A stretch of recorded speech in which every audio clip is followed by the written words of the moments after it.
Presented by Ma Durga Music. Singing by Anil Yadav.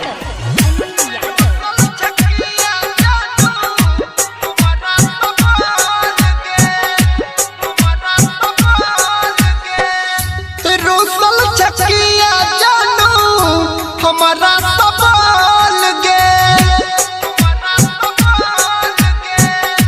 रोसल चकिया जानू हमारा सवाल गे आँख सगीर है आंसू आँख सगीर है आंसू भैर गेल डोल गे रोसल चकिया जानू हमारा सवाल गे रोसल चकिया जानू हमारा सवाल गे मुन्ना राज रोसल चकिया जानू हिटकी बाजार मधुबनी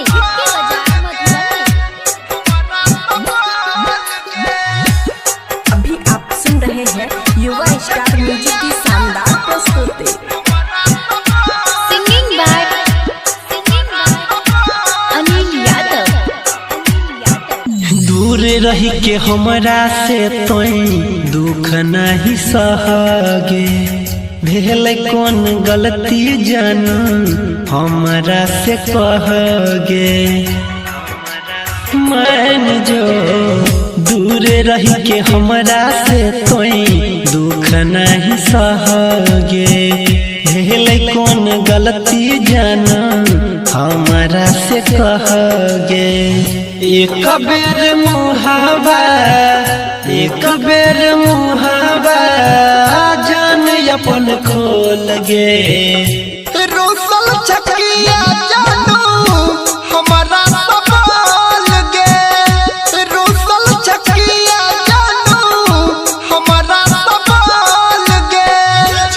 मुन्ना राज चकिया जानू हमारा हिटकी बाजार मधुबनी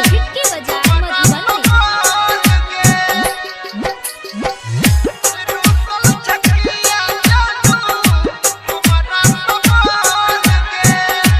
हमारा सवाल गे परवीन विकेसी तोरा दिल में बसने छो जिंदगी भर संग रह के कसम जान खेने छो हाँ हे राइटर विकेसी तोरा दिल में बसने छो जिंदगी भर संग रह के कसम जान खेने छो यादव अनिल कहो बात कले हल गे रोसल चकिया